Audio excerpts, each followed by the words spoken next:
पाकिस्तान ने ईरान के लिए ग्वादार और कराची बंदरगाहों को खोलने की घोषणा कर दी है। यह खबर बहुत बड़ी खबर मानी जानी चाहिए।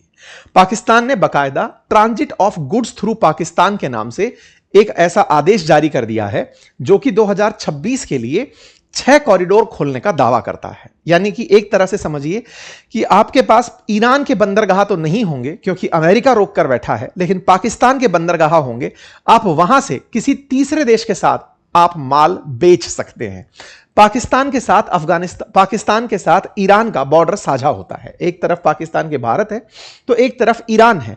ऐसे में पाकिस्तान के बंदरगाह में ग्वादार और कराची ये इनके सबसे ज्यादा यूज किए जाने वाले बंदरगाह हैं। कराची तो इनका एक तरह का मुंबई पोर्ट जैसा है जहां से ये सबसे ज्यादा ट्रेड करते हैं। तो ये कराची बंदरगाह अब इन्होंने ईरान के लिए खोल दिया है कि ईरान वालों, आपके पास रास्ता नहीं है तो आइए हमारा रास्ता लीजिए। अब ये बड़ा सवाल बनता है कि अमेरिका ने ईरान के साथ बातचीत करने के लिए जिस पाकिस्तान को मध्यस्थ बनाया, क्या वो पाकिस्तान वाकई में, जो भारत कहता था दलाल कि सबसे कुछ कट लेता है, ऐसा कट लेते लेते क्या ईरान से भी कुछ ले लिया? बिल्कुल सही समझ रहे हैं। और इस बात को स्थापित करने में अमेरिका ने पूरी मेहनत की होगी।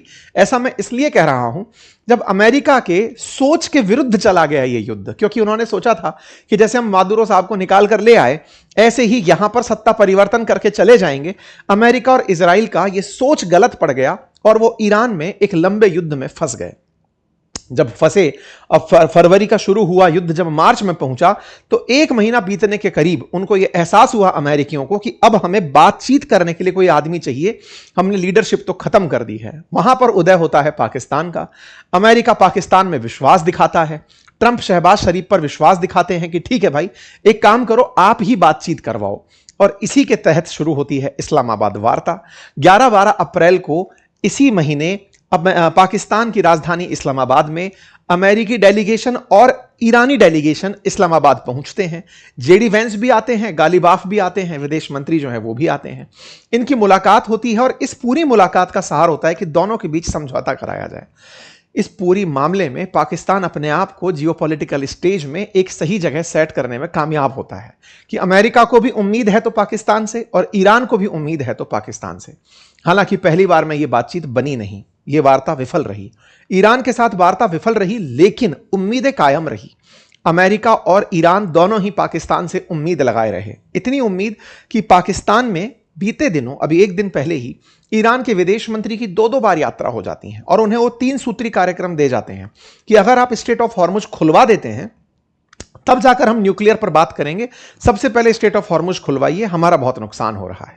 उधर अमेरिका भी इस बात से परेशान है कि स्ट्रेट ऑफ हॉर्मुज अब वो बात बन चुकी है कि अगर ये नहीं खुला तो उसकी अमेरिकी साख भी गिरने की स्थिति में पहुंचेगी। इन सबके बीच में, इन सबसे बात करता हुआ पाकिस्तान अपने लिए एक रास्ता निकाल ले जाता है। आप सोचिए कि ईरान ने अभी कुछ दिन पहले जब पाकिस्तान की यात्रा की थी दोबारा दूसरी बार के लिए, तब अमेरिका की तरफ से रिप्रेजेंटेटिव आ रहे थे। लास्ट मोमेंट पर उनका आना कैंसिल हुआ। ट्रंप ने उन्हें रास्ते से रोक लिया कि मत जाओ। क्यों मत जाओ? क्योंकि ईरान वाले तुमसे मिलना नहीं चाहते। ईरान वाले अपनी शर्तों के साथ पाकिस्तान आए, अपनी बातें रखी। पाकिस्तान के साथ बातचीत में विदेश मंत्री कहकर गए कि हमें क्या चाहिए, अमेरिका को यह सब बात बता देना। इस बीच में ईरान का विश्वास पाकिस्तान में बना रहे, इसके लिए ईरान वालों ने पाकिस्तान को एक ऑफर टिका दिया कि सुनो, हमारा रास्ता बंद है, तुम्हारी जरूरत लगेगी, हमें तुम्हारा लैंड बॉर्डर यूज करते हुए ट्रांसपोर्ट करना है। भाई साहब, इस बात को पाकिस्तानियों ने अमेरिकियों के सामने रखा या नहीं रखा नहीं पता, लेकिन यह तय है कि ईरान का विश्वास प्राप्त करने के लिए पाकिस्तान एक कदम आगे निकल पड़ा। और ऐसा निकला कि अमेरिकी ट्रस्ट तो है ही है, अब ईरानियन ट्रस्ट भी इनके साथ हो जाएगा। और ईरानियन ट्रस्ट इस बात का कि जिस जनरल को अमेरिका अप्रिशिएट करते रहे, उस जनरल ने पूरी तरह अमेरिकी स्क्रिप्ट फॉलो करते हुए ईरान का साथ दे दिया। यह अमेरिका का पहले भी एक बड़ा डर था। पिछली बार जब कहा गया कि जेडी वेंस दूसरी बार क्यों नहीं आए, तो बोले आसिम मुनीर जो हैं वो ईरान के काफी ज्यादा पक्षधर हैं। बोले ऐसा ना हो कि यह आदमी सुपारी ले ले और अमेरिका के लिए एक बहुत बड़ा डेंट साबित हो। लेकिन इस पूरे डेंट को शायद अमेरिका अब इस तरह से देखे कि देखो, पाकिस्तान फिर से खेल खेल गया। और पाकिस्तान ने ऐसा खेल खेला ईरान के साथ कि अपने पुराने सारे पाप माफ करा लिए। बीच में कुछ दिन पिछले साल ईरान और पाकिस्तान के बीच में जमीन का डिस्प्यूट हुआ था, लैंड बॉर्डर डिस्प्यूट हुआ था, एक दूसरे पर मिसाइलें चल गई थी, ट्रस्ट डेफिसिट होने लगा था। ये सब पलटी मार दी। आज की हेडलाइन बनती है कि पाकिस्तान ने ट्रेड कॉरिडोर खोल दिए हैं ईरान के लिए और कहा है कि आप हमारे पोर्ट्स का इस्तेमाल करिए अपना माल दूसरे देशों को बेचने के लिए और हम आपकी जगह का इस्तेमाल करेंगे सेंट्रल एशिया जाने के लिए।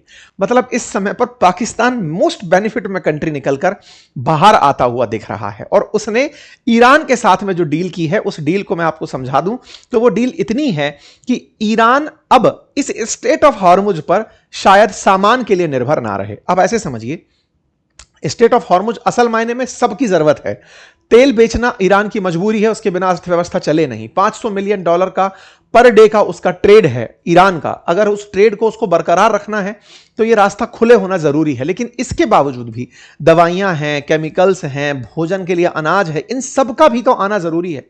अमेरिका अगर ब्लॉकेड बनाकर बैठ गया तो यह तो ईरान पूरी तरह लैंडलॉक कंट्री बन गया, मतलब इसका किसी देश के साथ व्यापार ही नहीं हो सकता। ऐसे में व्यापार के लिए ईरान का साथ पाकिस्तान ने देकर यूएन के एक क्लॉज का फायदा उठा लिया। यूएन का क्लॉज कहता है कि चाहे दुनिया किसी देश को कितना ही प्रतिबंधित कर दे, लेकिन अगर वो लैंडलॉक कंट्री है तो आप उसकी मदद कर सकते हैं, आप पर कोई प्रतिबंध लागू नहीं होगा।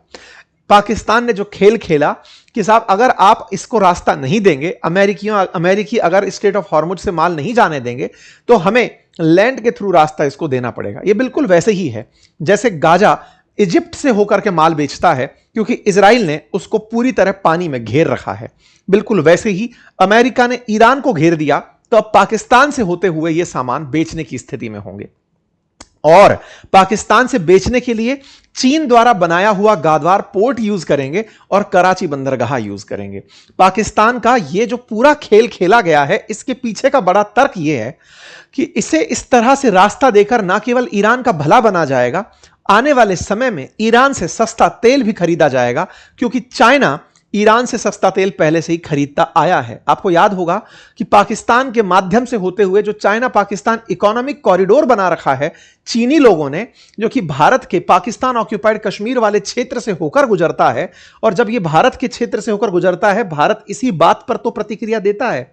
अब विचार करिए कि आने वाले समय में ईरान अपना पूरा की पूरा, यहां से 909 किलोमीटर के आसपास बॉर्डर पाकिस्तान से साझा होता है, ईरान से यहां से माल आएगा ग्वादार पोर्ट पर और ग्वादार पोर्ट से होते हुए पाकिस्तान के थ्रू चाइना के शिनजियांग प्रोविंस में आसानी से माल चला जाएगा। इसका मतलब कहीं ना कहीं इस पूरी पटकथा का लेखक चाइना भी हो सकता है, जिसने पाकिस्तान को यह कहा हो कि अब तो तुम्हारे पास में सबसे बेस्ट ऑप्शन है, तुम्हारे ऊपर कोई प्रतिबंध नहीं लगेगा। और ना लगने का सबसे बड़ा कारण है क्योंकि तुम्हारे पास एक ऐसी स्थिति है जो यूएन के अंदर लिखी गई है कि आप एक लैंडलॉक कंट्री की मदद कर रहे हैं, उसको आप पूरी तरह से सुविधा दे सकते हैं। और तो और पाकिस्तान यहां पर एक खेल और खेला। असल में पाकिस्तान अफगानिस्तान से बॉर्डर साझा करता है। अफगानिस्तान पाकिस्तान के बीच इन दिनों रार चल रही है, दोनों एक दूसरे पर ट्रस्ट नहीं कर रहे। तालिबान अफगानिस्तान में बैठकर पाकिस्तान पर आए दिन गोले फेंकता है। इन दोनों के बीच ट्रेड पूरी तरह रुका हुआ है। अफगानिस्तान अपने आप में एक लैंडलॉक कंट्री है, उसको पाकिस्तान से बड़ा फायदा होता था कि तुम्हारा जगह यूज करके, पोर्ट यूज करके हम व्यापार करेंगे, लेकिन पाकिस्तान ने वो सब रोक दिया। लेकिन बदले में अफगानिस्तान ने इनका सेंट्रल एशिया जाना रोक दिया।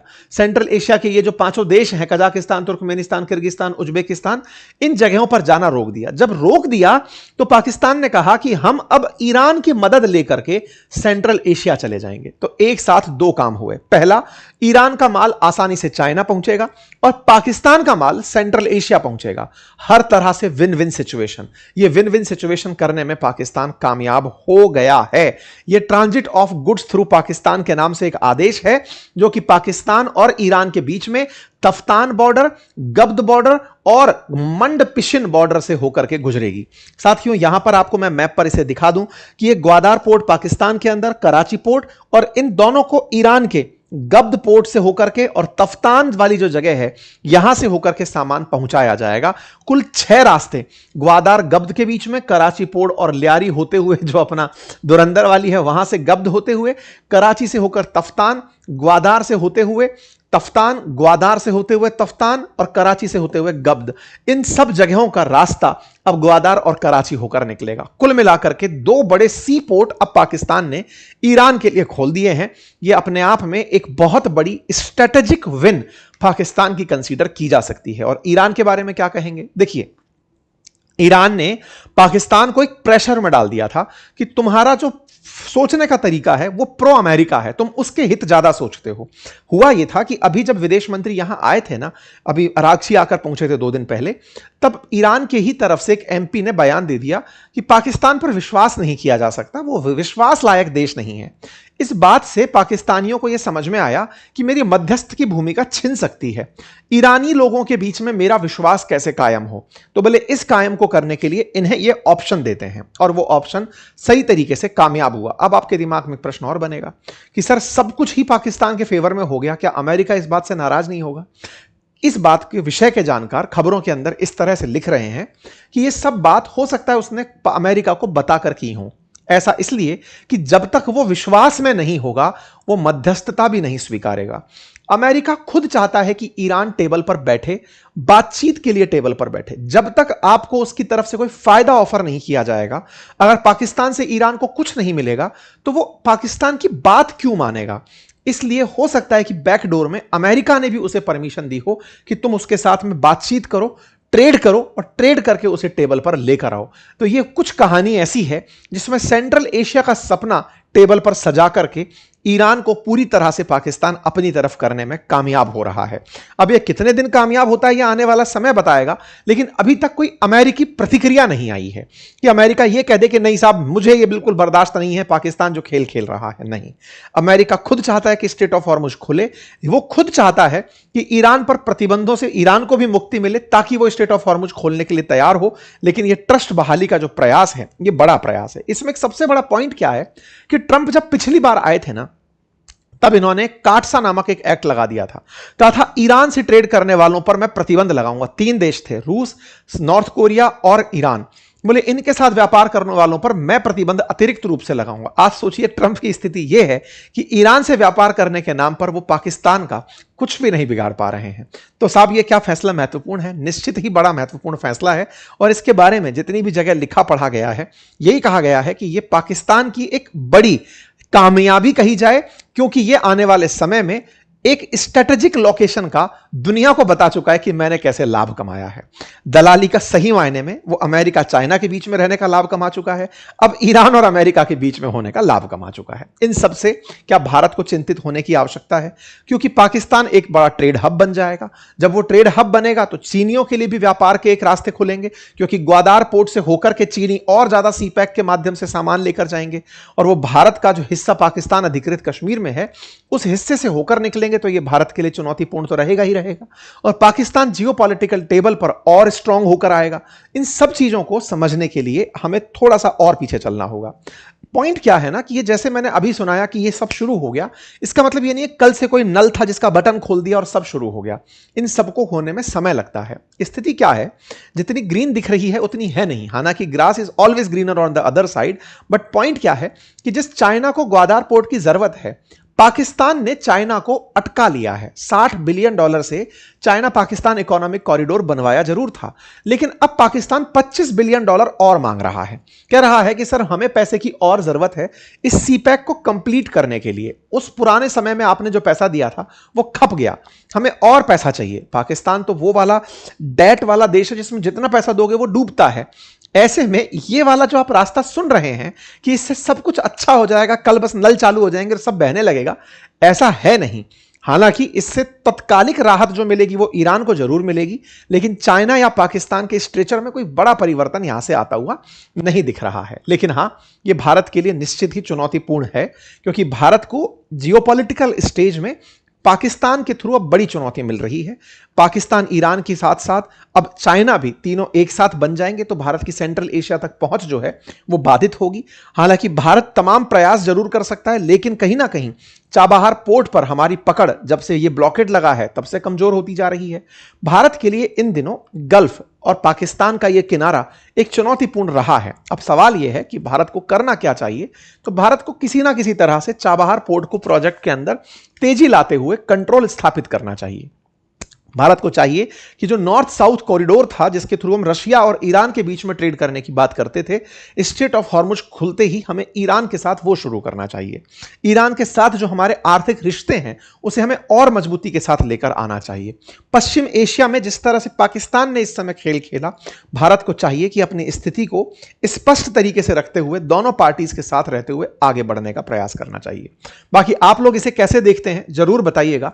लेकिन जब इस प्रकार के डायलेमा वाले सेशंस होते हों, चर्चाएं होते हों, तो निश्चित ही आपको एक डिप्लोमेटिक डेस्क की जरूरत पड़ती है जो आपको यह बता सके कि क्या पर्सपेक्टिव भारत के लिए अच्छा होगा। इसी क्रोनोलॉजी में मैं अपना एक नया सीजन शुरू करने जा रहा हूं जिसका नाम डिप्लोमेटिक डेस्क है, जिसके अंदर हम बहुत सारे ऐसे लोगों को आपके सामने लेकर आएंगे जिनके विचार देश की नीति निर्माण में बहुत काम के रहे हैं।